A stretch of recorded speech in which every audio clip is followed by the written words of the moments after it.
Hello everyone, welcome back to the session. In this session, we'll see what is the Kupiec test for backtesting value at risk. If you have not seen my previous video on backtesting value at risk using the traffic light approach, I highly recommend to watch that. But let's start the Kupiec test. So in this session, I'll basically show you the theoretical piece of what Kupiec test says, and then of course I'll walk you through the Excel implementation of what this method says. Okay, so let's start with the theoretical piece. So basically, the Kupiec test, often referred as the proportion of failure test, it is a statistical method which is used to evaluate the accuracy of your value at risk model. Okay. See, I always remember whenever we are any backtesting methods you use. So this Kupiec test, always remember it's a statistical test. Okay. So one thing which you should remember is that backtesting, why we do backtesting? We do backtesting so as to make sure that our model is accurate or to check the accuracy of the model. Okay. So, so the Kupiec,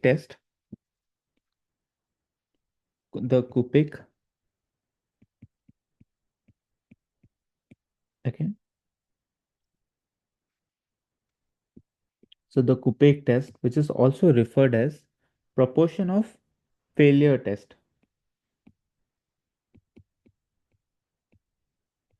proportion of failure test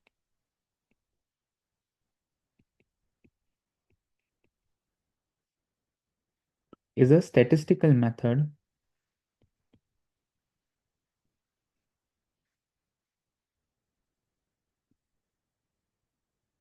to evaluate the accuracy of value at risk model.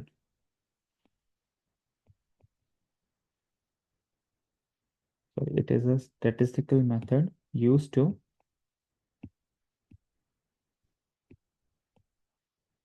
evaluate the accuracy of your value at risk model.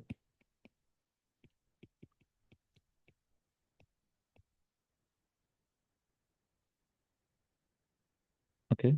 So always remember what is this this Kupiec test is a statistical test, or you can say it is also referred to as proportion of failure test, and you will see why do we say that proportion of failure test. Okay, again, but it is a statistical method which is used to evaluate the accuracy of your value at risk model. Okay, now this model was actually this test was developed by Paul Kupiec. The model was developed by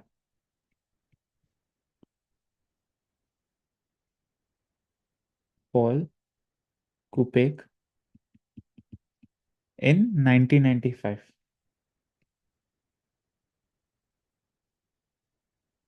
Okay, and this test specifically checks. Okay, this test specifically checks whether the number of times whether the number of times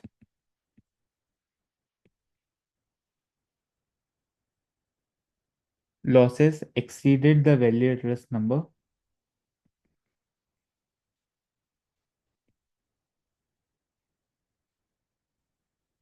Okay, this test specifically checks whether the number of times losses exceeds the value at risk number is consistent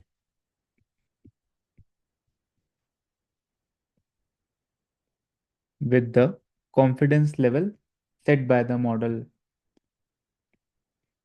Okay, and I'll actually explain you what it means. Okay, so basically, this test specifically checks whether the number of time losses exceeded the value at risk number. This is nothing but we are saying that the breaches that has happened, is that consistent with the confidence interval set by the model or not. So what it means is, let me take an example. So let's say you have 100 days of trading data. Okay, let's say you have 100 days of data. So when I say that I'm calculating 95% confidence interval, I'm calculating 1 day value at risk at 95% confidence interval. Okay. So the total number of breaches, or the total number of breaches which is set by the model is, always remember, alpha, which here is 5%, multiplied by n, which is total number of trading days. So 5% into 1000. So if you see 50, so basically it means that the model specifies that the model specifies that 50 breaches are allowed. Okay, 50 breaches are allowed. And always remember, this is also a very important interview question too. A lot of interviewers will ask you, okay, let's say, given that you have 1,000 days of data and you are calculating value at risk at 95% confidence interval, can you tell us how many breaches are allowed in that value at risk model? This has actually been asked to a lot of folks. I know a lot of folks, and it is very important to understand how do you calculate the number of allowed breaches. Just multiply the alpha, which is 5%, with the total number of trading days. So the number that you get, 50, it is the model specified that the 50 breaches are allowed. Okay.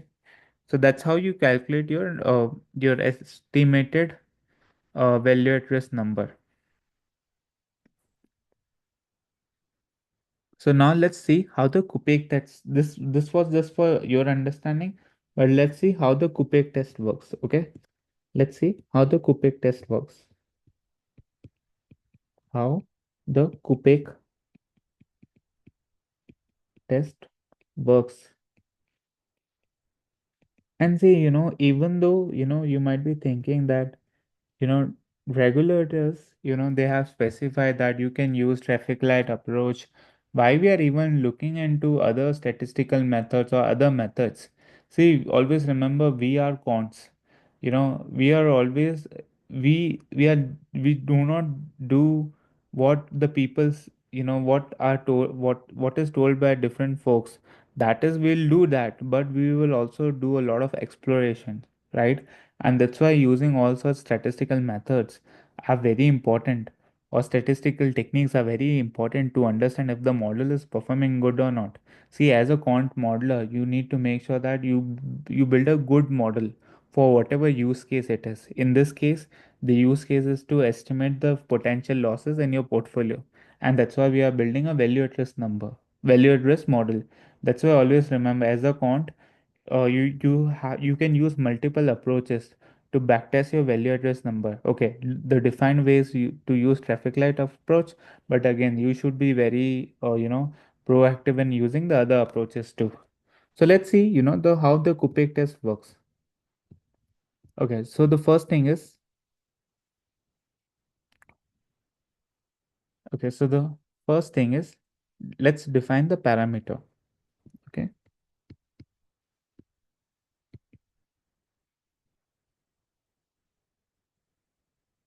let's define the parameter. So in this case, the first parameter is your value at risk confidence interval.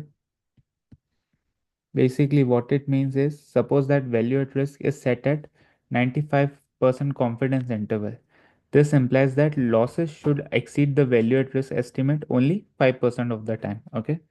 So, you know, so if we say that the value at risk number is set at 95% confidence interval, this basically means what? That the losses should exceed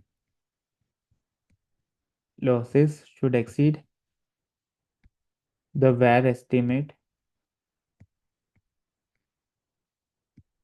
only 5% of the time. Right? So of course, all of us remember what are the two components, or what are the two parameters of value at risk. The first is the confidence interval. The second is the time horizon, which is nothing but how many trading days are we considering.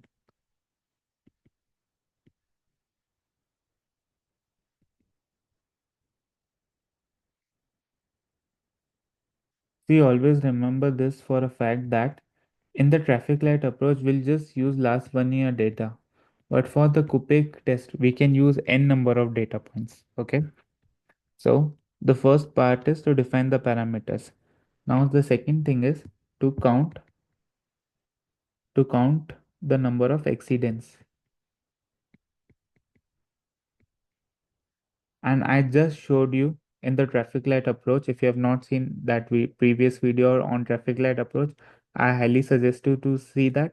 But how do we count the number of exceedance? A very simple way is, okay, just check if your PNL, if your profit or loss is, or let's say if your loss, basically your loss, if your loss, is it greater than the value at risk number or not? If the loss is greater than the value at risk number, basically that you're what I'm trying to say here is basically you're facing more loss than your value at risk number. That's where you say that breach has happened. That's where you say that the breach has happened. So you will basically count the number of exceedance or the number of breaches. Just that's right. You can say exceedance or number of breaches. It's the same thing. When do you say a breach? It's a breach when the loss is greater than the value at risk number. When you face more loss than what value at risk number has said you. Okay. So this is the second thing. Just count the total number of breaches. The third step is,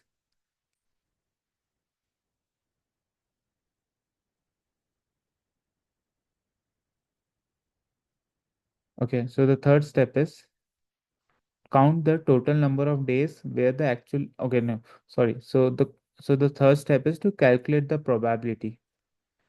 Okay. So the third step is, or I guess we can directly use the formula. So let's use the formula directly. Okay. So the formula here is,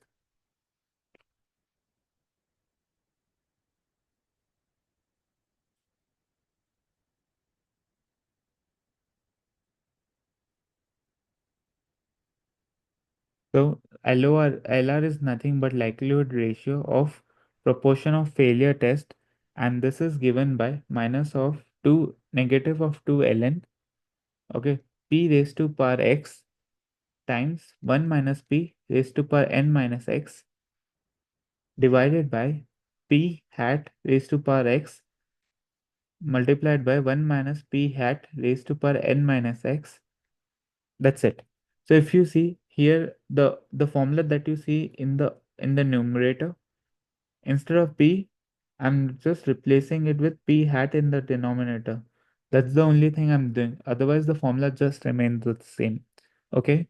So now the question is, what is p, p hat, n, and x? These are the four components, right? What are these? So p is nothing but expected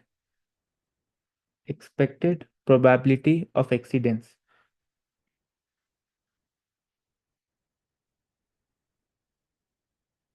or you can say expected probability of breach. So if it's a, just remember, if it's a 99% confidence interval, what is the expected probability of breach? It is just 1%, right? If it's a 95% confidence interval, what is the expected probability of exceedance? 5%. And same if it's a 90% confidence interval, what is the expected probability of exceedance? It is 10%, right? Right. So so this is what is mean by P, probability of exceedance. Then we have something called P hat.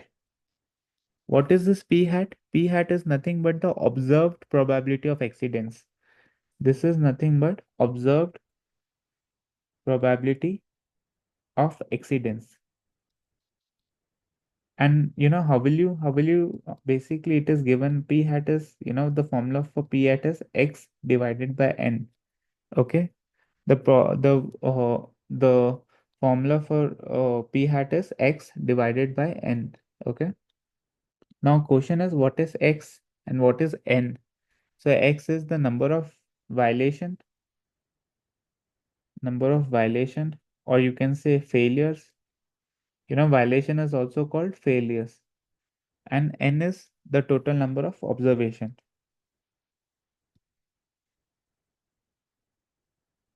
Again, let me summarize it. So this is the formula. So P here, what the P that you see here, PP, that is the expected probability.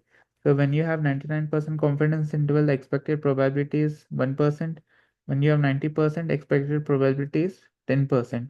Similarly, then we have P hat in the denominator.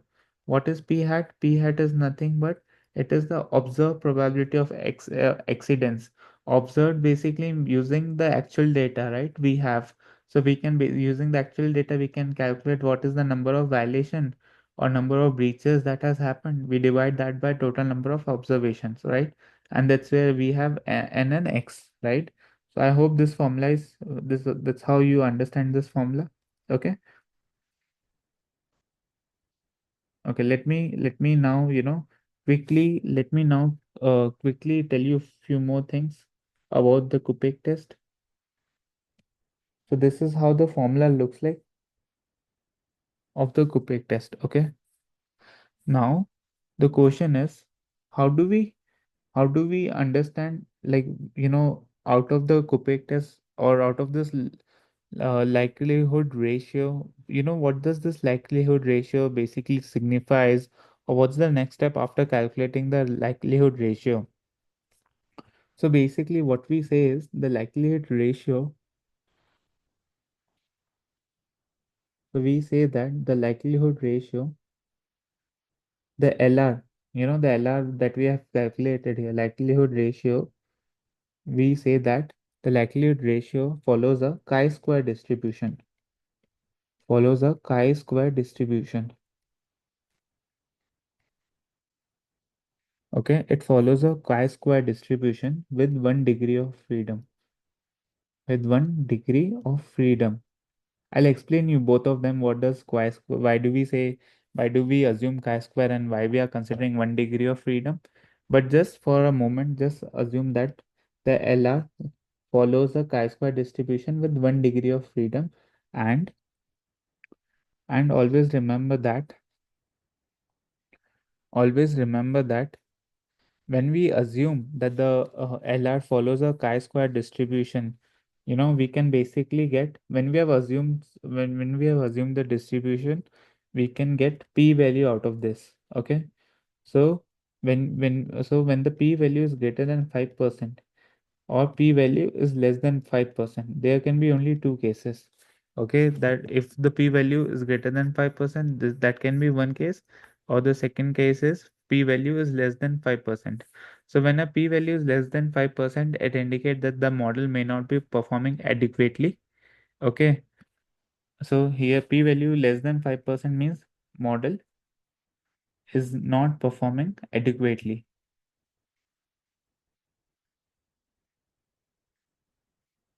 And when p value is greater than 5% means model is performing adequately.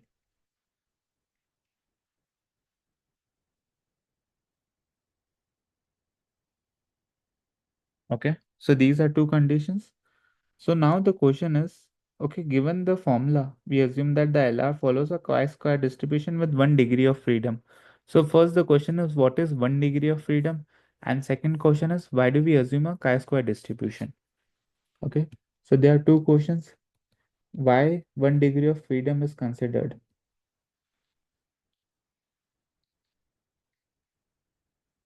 Okay, that's the first question. See, always remember that, you know, we say 1 degree of freedom basically because we are testing a single parameter. Okay, we say 1 degree of freedom because we are testing a single parameter. And let me explain you what does the single parameter means. It basically means that in Kupiec test, right? In Kupiec test, the key parameter,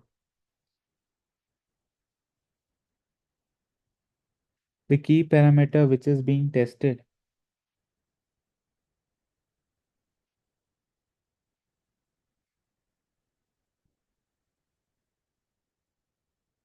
is what? It is basically rate at which actual loss exceeds the value at risk number, right? That's how we say that it's a breach, right?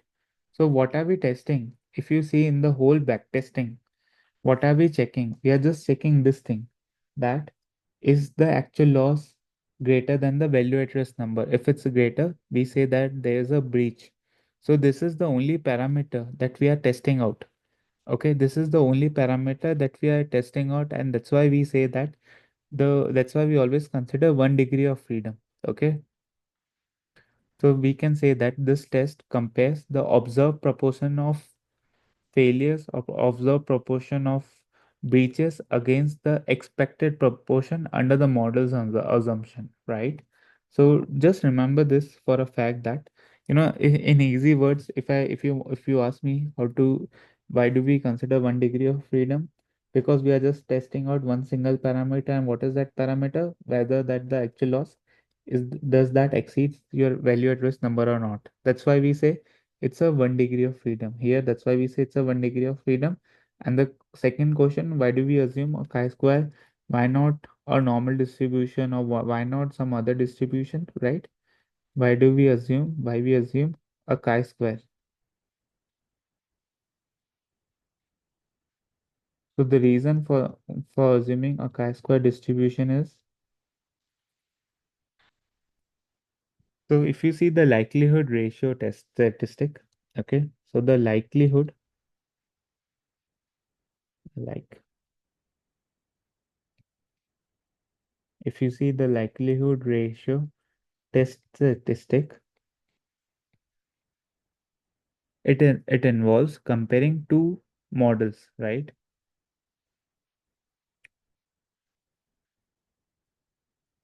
So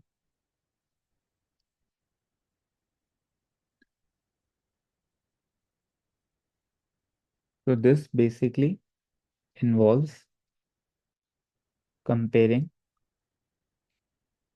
two models by okay, two models by looking at how much more likely the data is under one model compared to other model. Whenever the comparison, or you can say this comparison, typically result in a test statistics that does not distribute normally, because it involves a ratio of two variances, right? Which naturally leads to a chi-square distribution. So always remember this for a fact that, okay, what is this likelihood ratio trying to, LR test trying to achieve? We are basically comparing two things. Basically, if you see in the in even in the formula also, even if you see in the formula also, what is this? Basically, if you see, this is nothing but this is a ratio, right? Log the this test is nothing but it's a ratio of, and what is the ratio? P is what? Expected probability versus your actual, what do you see in the actual data, right? So that's why always remember this, that the LR test statistics, it involves comparing two things, the actual and the expected and the actual. And basically, yeah, it basically encompasses two things, right? And basically, if you see this, this comparison typically, okay, so this comparison typically results in a test statistics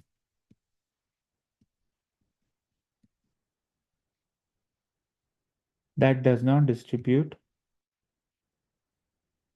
that does not distribute normally,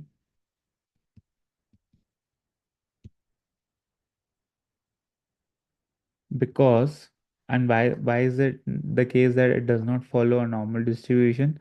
Because see, it involves a ratio, okay?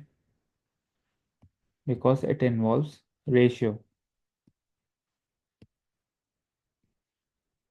which naturally leads to a chi-square distribution.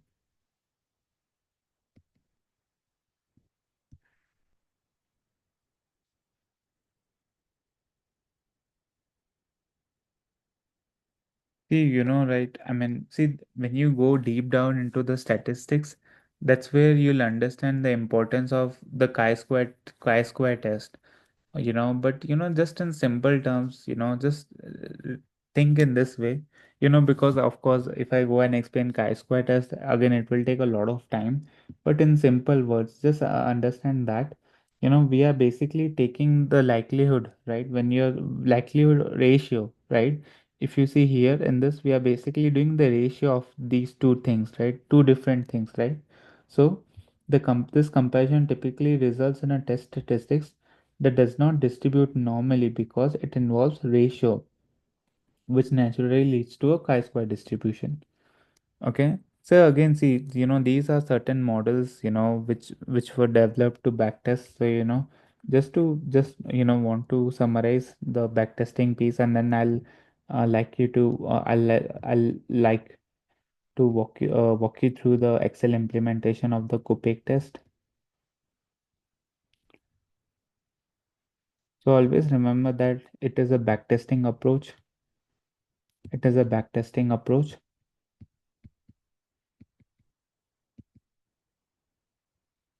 to check the accuracy of the value at rest model. Okay, this is the first thing.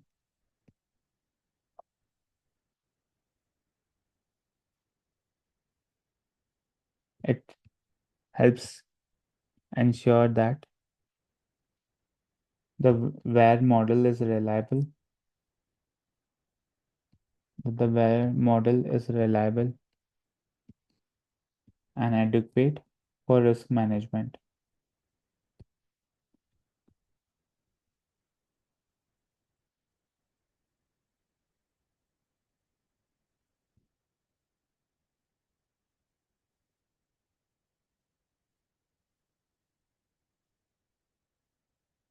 If the okay, if the VaR model, let's say if it fails the Kupiec test, right?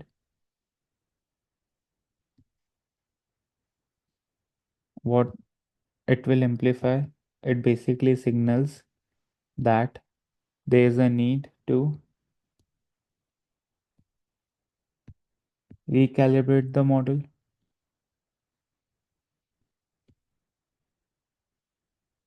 or reassess the portfolio.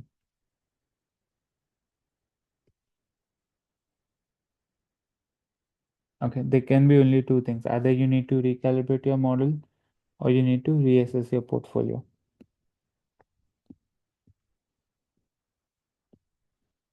But just remember, the in the Copic test, of course, it's a backtesting approach to check the accuracy of the model, helps you understand if your value at risk model is reliable and if it's adequate to understand the risk management. And again, if the model fails that Copic test, it basically means that you need to recalibrate the value at risk model, or you need to reassess the portfolio. Why just imagine why this method will fail only when you see that okay, more losses are happening or more breaches are happening, right? And that's why you will basically either recalibrate your model or you will actually reassess your portfolio, change the portfolio, do something with your portfolio. So guys, this was all about the theoretical piece. Now let me walk you through the Excel implementation piece, which is the lovely part of it. Just give me 1 second and I'll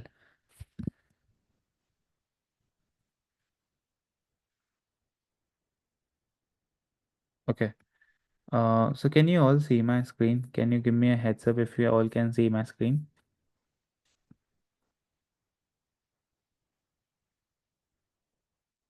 Can you give me a heads up if you can see my screen?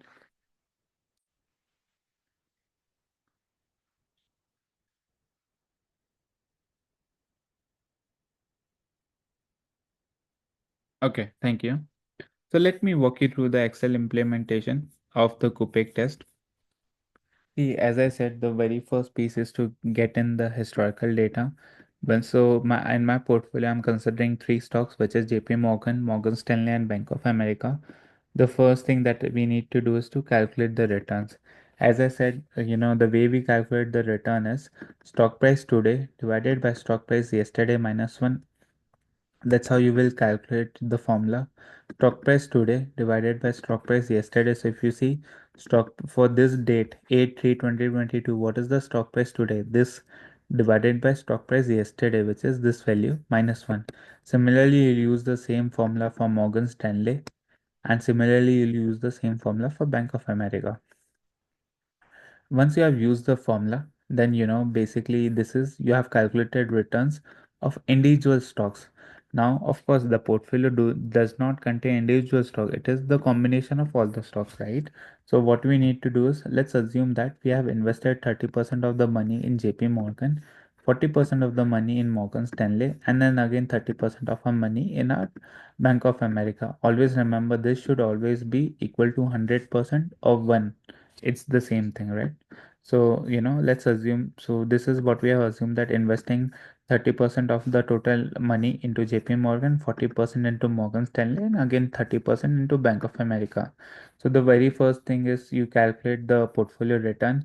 The best way of calculating the portfolio return is multiply the weights with the returns, or you can simply use this formula, which is W1 times R1, W1 times R1 plus W2 times R2 plus W3 times R3. So either you can use this formula, or you can simply use the sum product formula. I feel very handy with the sum product formula, and that's why I've just basically multiplied the sum product with these two arrays. Always remember, what does the sum product does? It will basically multiply JP Morgan return with JPM weights, then add it with the Morgan Stanley return multiplied with the Morgan Stanley weights, add it with the Bank of America, add this with the Bank of America return multiplied with the Bank of America rate weightage. So this is the same formula, either you use this or use this. It's the same thing. So the next step is what? Once we have gotten, if you see, once we have gotten the portfolio returns by multiplying the weights with the individual returns, the next step is to calculate the PNL, right? The next step is to calculate the PNL. So the way we calculate the PNL is nothing but, we basically multiply the amount that we have, portfolio return amount we have, with the total portfolio investments. So we have considered that we have invested $1 million in the portfolio, right? We have invested $1 million in the portfolio. So how do I calculate the daily PNL? Basically, it's nothing but you multiply $1 million every day with the returns. Okay, but multiply $1 million every day with the returns, and that's how you calculate the PNL. Okay, now how will you calculate the breach? If you see, what you need to do is you just need to check if see, these are your value at risk number, right? At 99% confidence interval. Always remember this thing, that these numbers, these are not theoretical numbers, or I've not just taken this just like that. I've actually calculated these using the models, right? We saw variance covariance model, historical simulation model, and Monte Carlo model, right? So these numbers at 90, these numbers are calculated using the models, right? So we'll see, like, if the losses that we have in our portfolio, is it is it more than the value at risk number that we have for variance covariance, historical, and Monte Carlo. So always remember, what we'll do is, for variance covariance, will basically check if this loss, if it has breached the value at risk loss or not.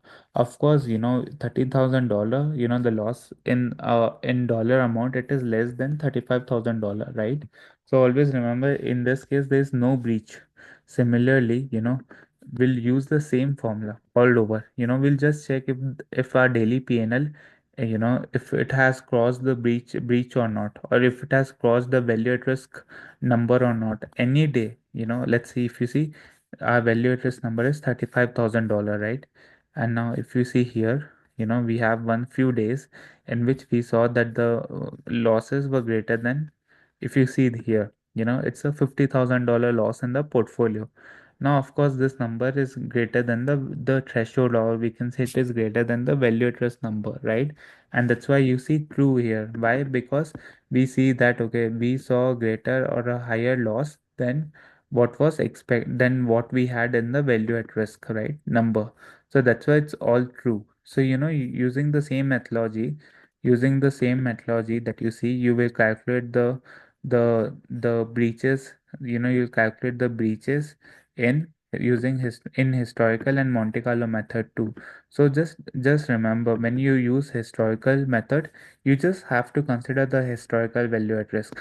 And when you calculate the Monte Carlo simulate backtesting, when you backtest the Monte Carlo method, you just need to use the Monte Carlo value at risk.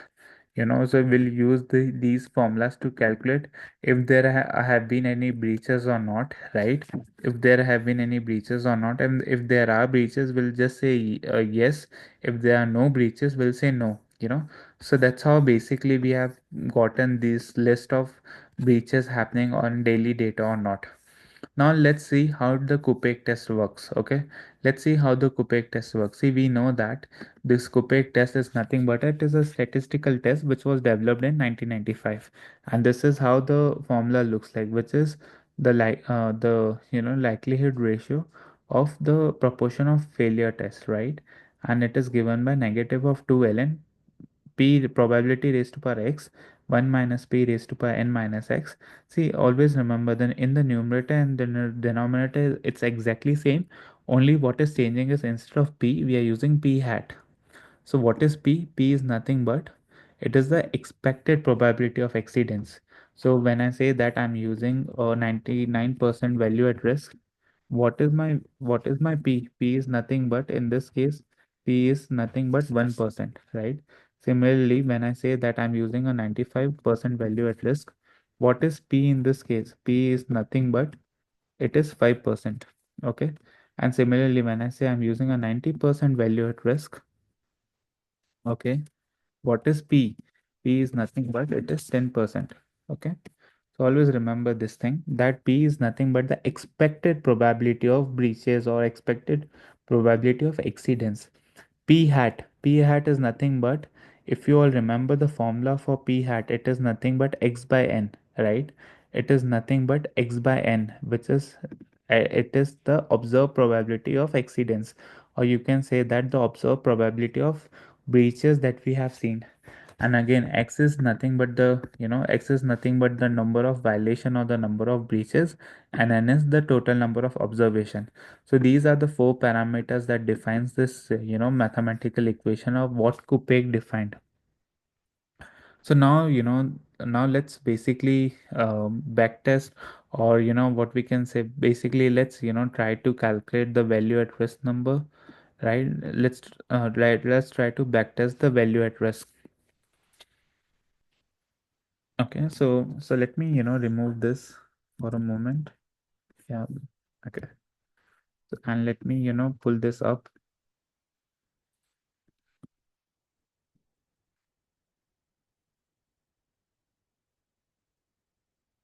Okay.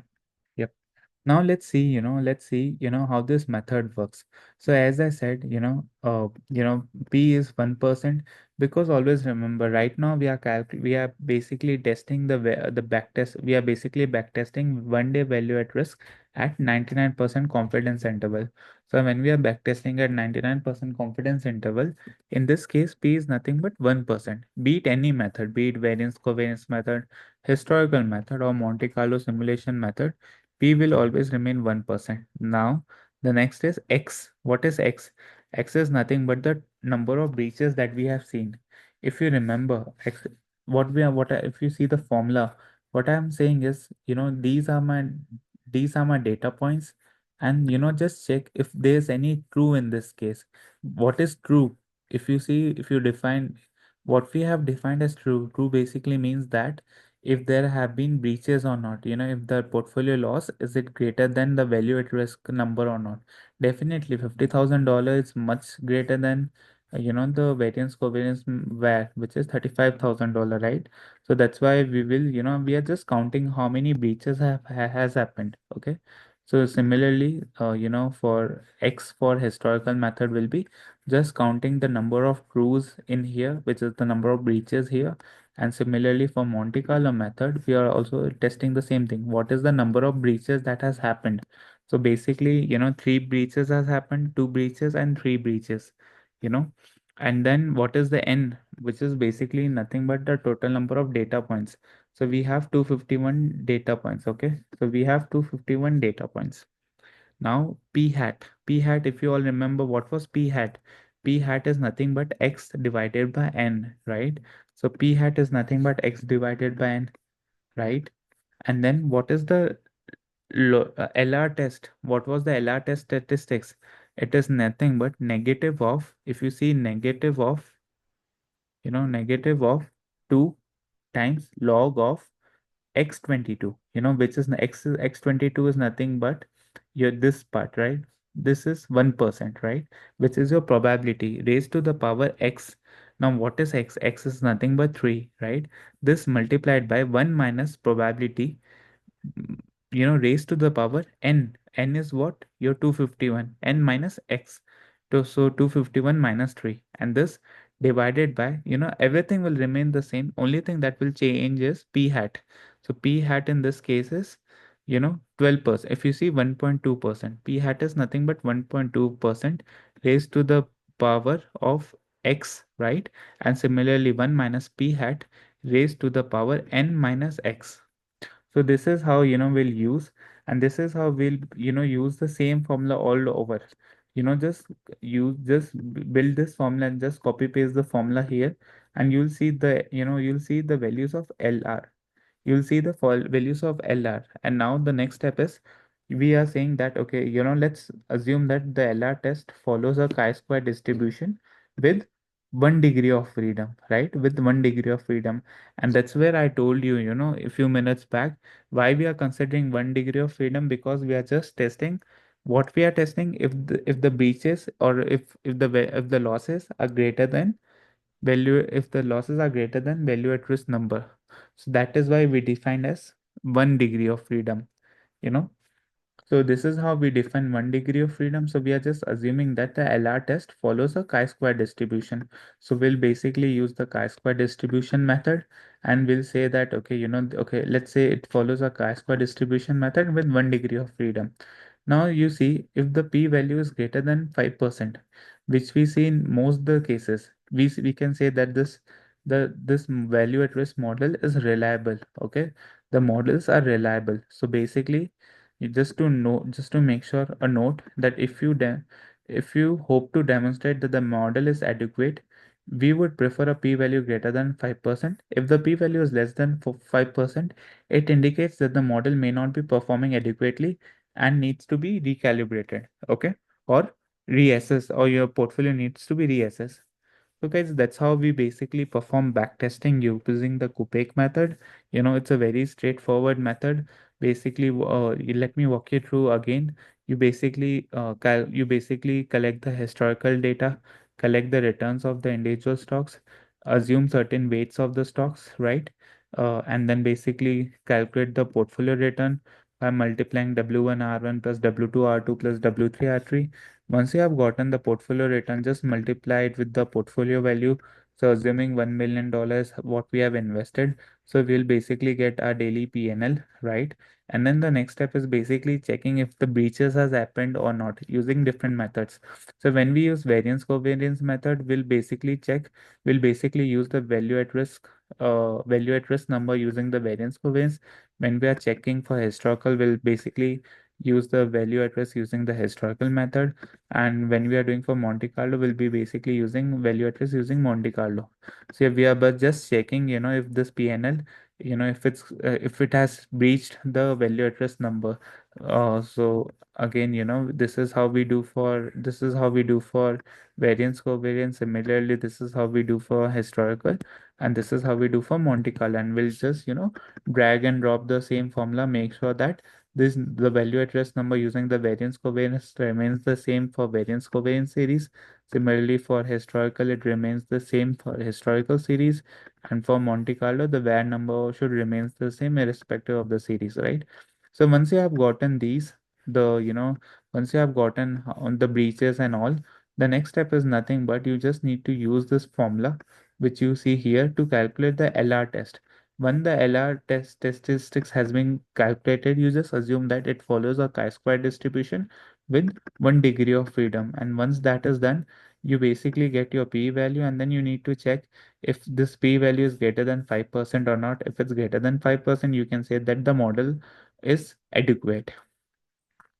So guys, that was all for Kupiec test. Is there any other questions is there any questions that you have?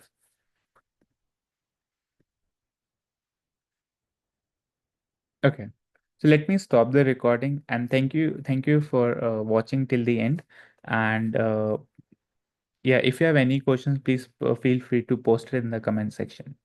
So let me stop the recording.